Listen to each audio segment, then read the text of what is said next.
Akon gid ginadayaw ang Ginoo tungod sang iya walay tupong nga pahigugma sa aton tanan. Nga man, tungod kung hindi pa tungod sa gugma sa Dios, siguro wala na kita karon. Kung hindi gali kita pag proteksyonan sa Ginoo, ang yawa iya magapatay sa aton. Among ginapasalamatan ko gid siya kag ginadayaw tungod karon buhi pa kita. It is because of His protection, because of His love sa aton tanan. Before we start, I'm inviting you to please bow our heads as we seek God through prayer. Ginoong Dios, sa sining takna amon gid ginaimbitar ang balaan nga espiritu nga may kaupod namon. Kundiin man kami pasubo sa imo, kabay pa ikaw magapasaylo sa amon. O Dios, samtang kami magatuon sining bilidhon nga mga pulong, kabay pa gid ikaw may kaupod namon, tubtob gid sa imong pagbalik. Amon ini ginatugyan sa imo nga may pagtuo ka pagsalig, nga imo gid pamatian nga ang mga kauturan namon nga nagpamati karon nga nagatanaw, di man sila nga parte sang kalibutan karon, kabay pa ikaw magatipig sa ilang kabuhi. Ikaw maghahatag man sa ilang makinanglanon. Amon ini ginapangayo sa matamis nga ngalan ni Ginoong Hesus, ug among bugtong nga personal nga manluluwas. Amen. Ano ini siya ang in His love always? Nagakabuhi kita tungod lang gid sa gugma sang Dios. Amo gid na permi ang atong panumdumon. Without God's love, without His protection, without His grace, wala na kita sa sining kalibutan. In His love, always. Nagakabuhi kita sa iyang gugma, sa iyang kaluoy, sa iyang grasya. Kag niyan mga kauturan sa tanan nga pamagi, ginahimo sang Dios. Iya ini sang Dios mensahe, gani kabay pang aton ini igakabuhi, aton ini paghatagan gid sang panahon. Kung mabudlay ang panahon karon, in the future, magamabudlay pa gid. Ang aton nga teksto nga aton ginbasa, Josue kapitulo 4 bersikulo 1 hasta sa 9. Pero ang gusto na ko nga i-focus nga text amo ining iya sang 5 kag sang 9 nga nagasiling sa English. And Joshua said unto them, Pass over before the ark of the Lord God into the midst of Jordan, and take ye up every man of you a stone upon his shoulder, according unto the number of the tribes of the children of Israel. Verse 9. And Joshua set up 12 stones in the midst of Jordan, in the place where the feet of the priest which bear the ark of the covenant stood, and they are there unto this day. No, ang background sining nga nasulat sa Biblia, sining nga mga teksto, ang leader nga ginpili sang Dios nga magiya sa katawhan niya halin sa Ehipto, amo si Moses. Inyo siguro nadumduman ang pagpihak sang tubig sa Red Sea nga ginagyan sang katawhan sang Israel. It's a powerful testimony sang katawhan sang Dios kung paano sila giyahan niya, kag kung paano sila higugma sang aton Dios, no? So tapos si Moses nagdala sang katawan sang Ginoo, sang napatay siya, ang nagbulo sa iya amo si Joshua. Now ining si Joshua, assistant man ini ni Moses sang panahon nga si Moses ang leader, kag si Joshua mismo daw hindi pa siya maghimo sang pagka-leader sang katawhan sang Israel, tungod ining isa ka pagkapangulo, isa ka challenging kag purti kabudlay nga buluhaton. Apang ang Dios nag-encourage sa iya, nagpadasig sa iya, be strong, be courageous, kay ako magaupod sa imo. So si Joshua nagtuo kag nangin leader sa Israel. Mga kaabyanan, ang Kanaan sa una nga panahon nagasimbolo sang Kanaan, heavenly Canaan nga aton pagkakadtuan sa pagbalik sang Ginoo. So samtang kita nagapanglakaton, ining mga butang nga aton pagatun-an karon, hilimuon man naton, no? Kaangay man sa ginhimo nila sa unang panahon. Dala sang katawhan sang Israel nga nagapamatuod nga sila ginaproteksyonan sang Dios, nga nagapamatuod nga sila gid ang katawhan sang Dios, and God's grace and mercy and protection ara sa ila and guidance of the Lord amo ining Ark of the Covenant.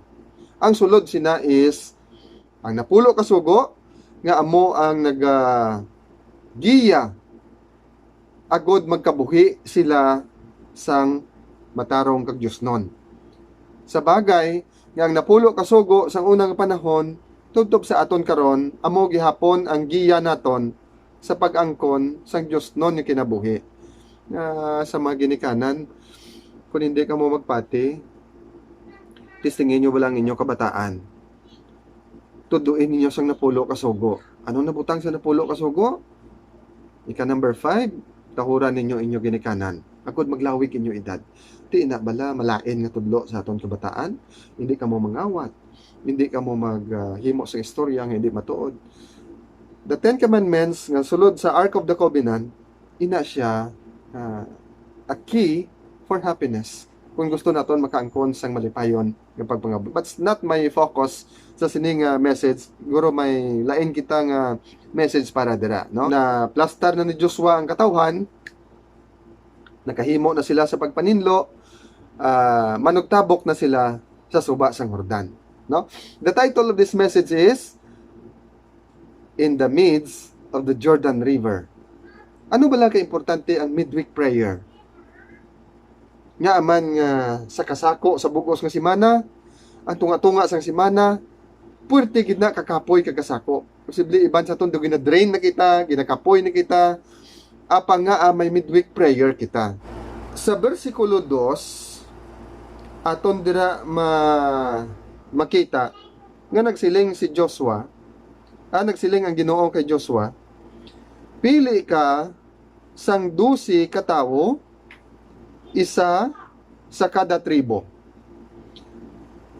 12 katao, siling sa Ginoo, isa sa kada tribo. Ang present naton nga ministry karon, amo ning ginatawag naton nga care group ministry, no? Nga gina-implement sa aton diri. Ano ining care group ministry? Amo ini silang grupo sa mga kauturan nga may paghigugma sa mga tao sa komunidad. Kag ining grupo sa mga kauturan nga nagahigugmaan ay sulod sa iglesia. So, ang aton care group may ara siya membro 8 hasta 12 kabilog. Ginasunod naton ining biblical pattern bisan pa halin gali sa Old Testament.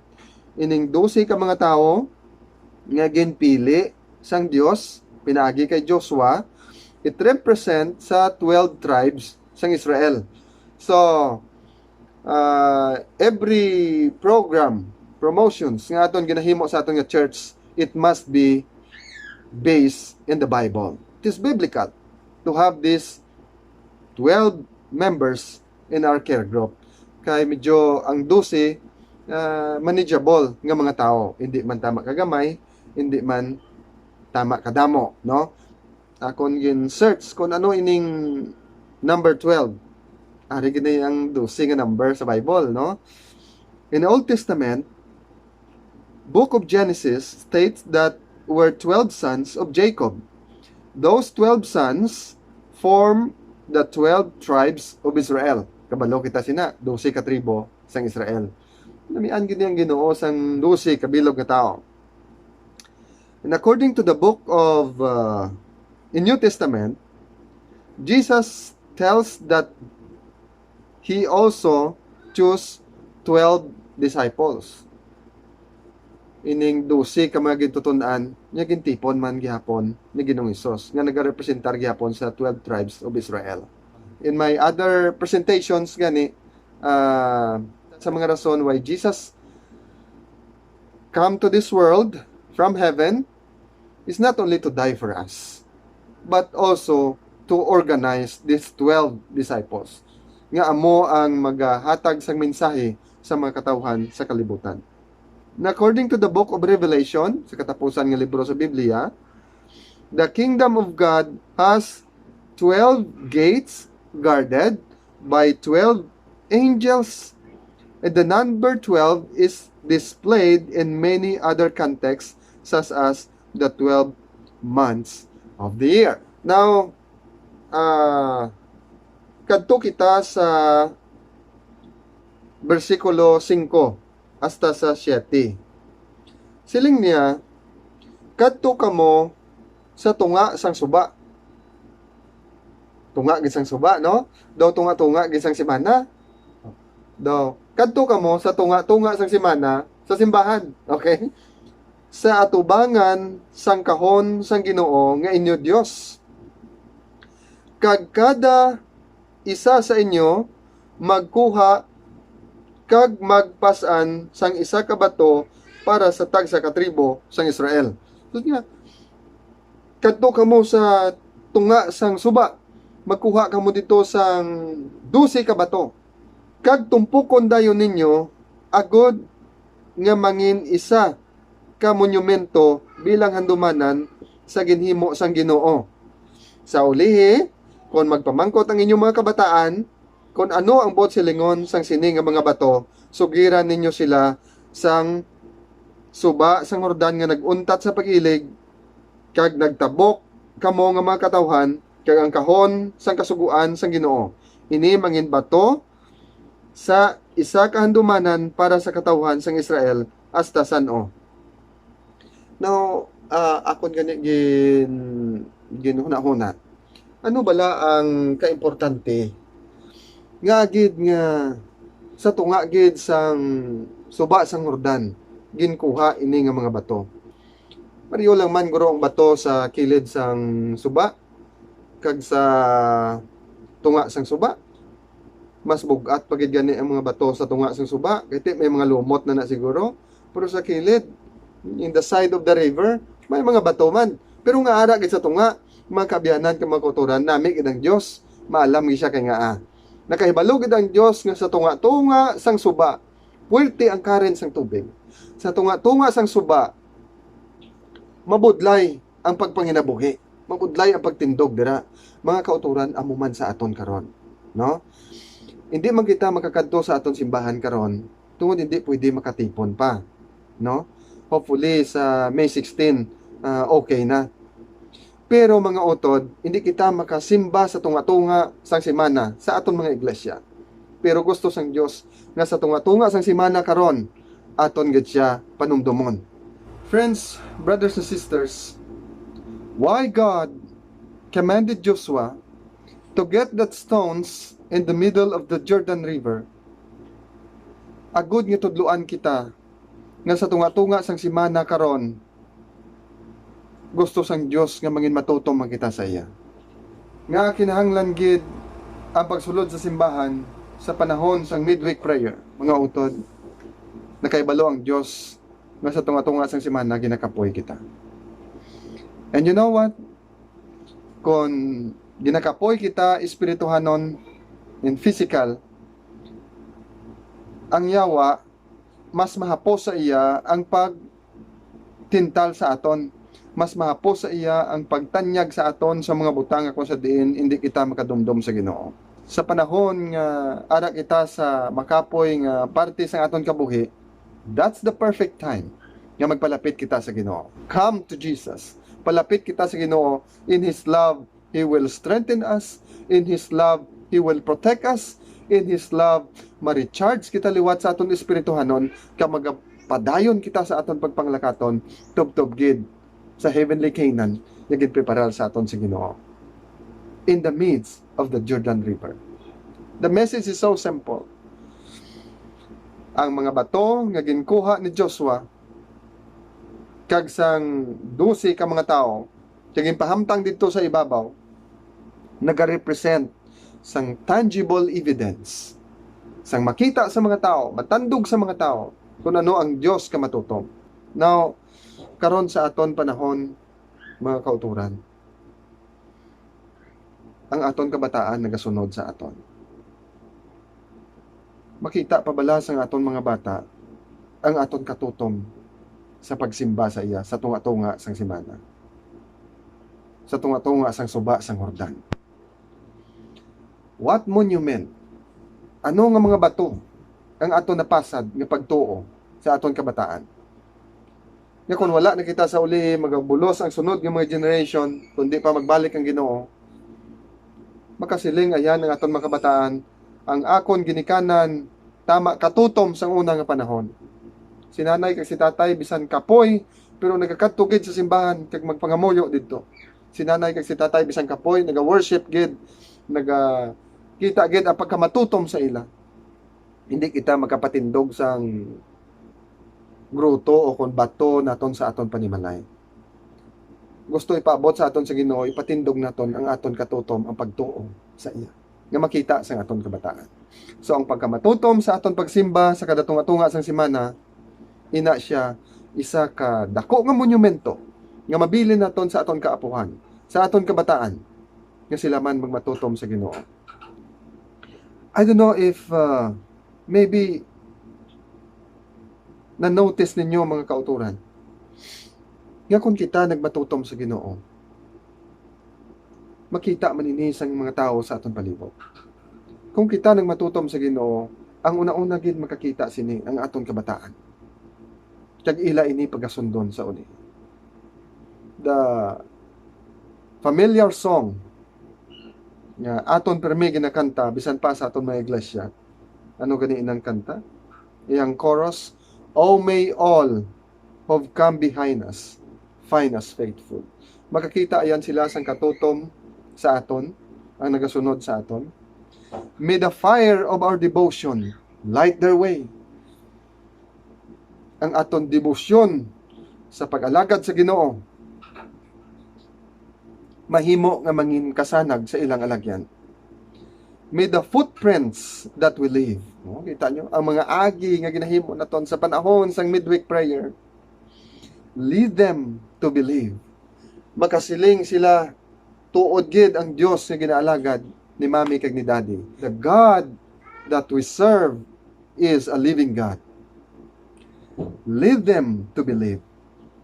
And the lives we live inspire them to obey. Brothers and sisters, especially parents, young people, may nagatanaw sa aton. Bisan pa sa aton palibot. Bisan pa magano kita sang wali, sang kamatuoran. Kung ang aton kinabuhi, hindi nila makita abyan kang mga kauturan, they will not believe sang Dios nga aton ginaalagad. Second point, duha lang ni siya mga utod. In verse 9, nagbutang man si Josue sang 12 ka bato sa tunga sang suba sa lugar nga ginatindugan mismo sang mga saserdote nga nagadala sa kahon sang kasuguan. Nagasta subong ato dito bato. Way labot sang ginbutang dito sa ibabaw nga mga bato nga gintumpok nga ebidensya kung paano ka mahigugmaon ng Dios sa iyang katawhan. Nga mas mahapos mag-explain sa mga bata tungod nakita nila kag matandog nila. What is the implication? Nga aman si Josue nagbutang man sang iya 12 ka bato sa tunga sa suba sang Jordan. And notice, brothers and sisters, that after they cross the Jordan River, nagbalik ang tubig sa pag-ilig. Because madamo ang amount ng tubig that time kay harvest season. In the harvest season, gatunaw ang mga ay sa bukid kag nagailig sa suba. Adtong bato nga ginbutang ni Josue o ni Joshua sa tunga sang suba, pag-ilig sang tubig, hindi nato makita nga bato. Pero may bato sa tunga. And nobody saw that stones in the middle of the Jordan River. Only Joshua and his God. Matahong implication sa aton tanan. Atong bato nga nakita sa kabataan, nga ato sa ibabaw nagatumpo, nakita nila kung ano kamay gugmaon ng Dios. Pero atong bato nga ginbutang ni Joshua sa tunga sang suba, nga wala sa may makakita, siya lang gid kag ang iya Ginoo. It symbolizes the personal belief, personal conviction of Joshua.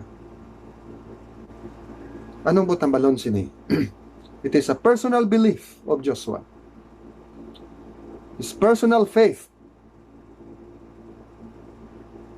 nga bisan hindi makita sang iban nga mga tao, pero siya kakang Ginoo naghimo sa kasugtanan. Brothers and sisters, kamusta ang aton personal nga pagtuo sa aton Ginoo? Kamusta ang personal naton nga encounter sa Dios? Wala problema ang aton pagsimba. Mga muyo kita sa simbahan, magwali kita sa aton simbahan, sa aton community, no problem. Kay makita ina sa mga tao sa aton palibot. Pero kung kita na lang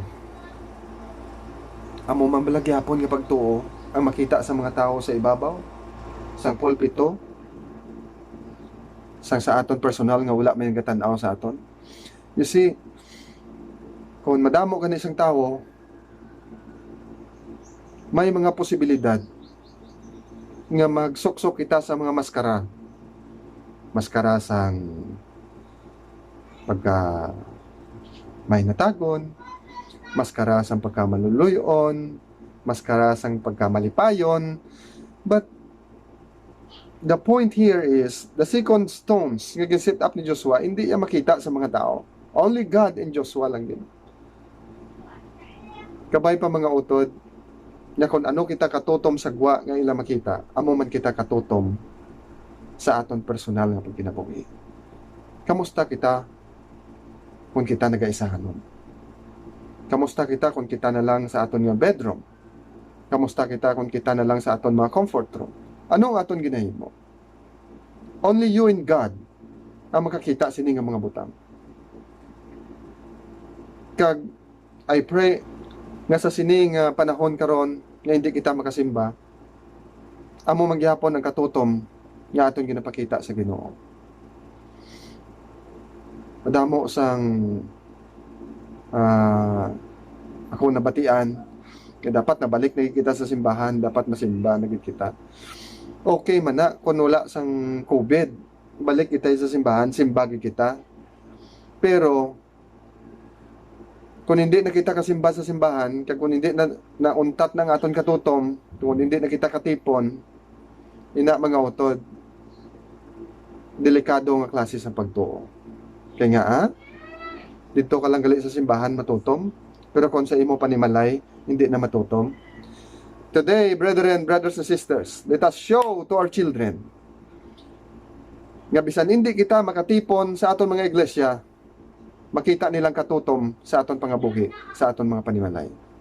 Makita nila kung paano sang Diyos gin-transform ang aton kabuhi. For me, it is an opportunity. And it is an appeal sa aton tanan. Kung sa una nagasimba kita, may mga membro kita sa aton kabataan, nga hindi naton madala sa aton iglesia. Subong ang simbahan naton ara na sa aton panimalay. Hindi na ta magulat nga lataon pa kita ni pastor nga matutom kita, kundi ang Diyos mismo kag ikaw ang nakakita sa sinang monument, sinang pagtuo, ganun mga matutom ikaw. And that monument is to come to Him every day in our lives, is to come to Him in this middle of the week. Himo kita sang manami nga programa sa atong panimalay o sa atong kabataan. Now, kung ara sa simbahan, on time kita, kag manami ang atong mga bayo, sa atong mga panimalay, bisan simple lang, pero attractive ang aton nga program. Kaya makambal na itong mga nami yakon mag-midweek because amo gina ang gusto sang Dios para sa aton tanan. Now, adtong bato nga gibutang ni Joshua kag sa mga tao didto sa ibabaw. Akon gin tanaw sa internet, sa Google, nakita ang mga archaeologists Canaanite standing stones at Tel Gezer in Israel. May mga bato nga nagatindog dito nga sa subong makita sa mga tao. Ang aton pagtuo makita sa mga tao. What is more important? Yang aton pagtuo personal sa Ginoo makita man sa mga tao kaysa ang aton mga kabataan. Brothers and sisters, ang Diyos magapakamayo sa aton tanan. Sabtang magakadto kita sa sining tunga-tunga sang semana sa pagpamalandong sa Ginoo.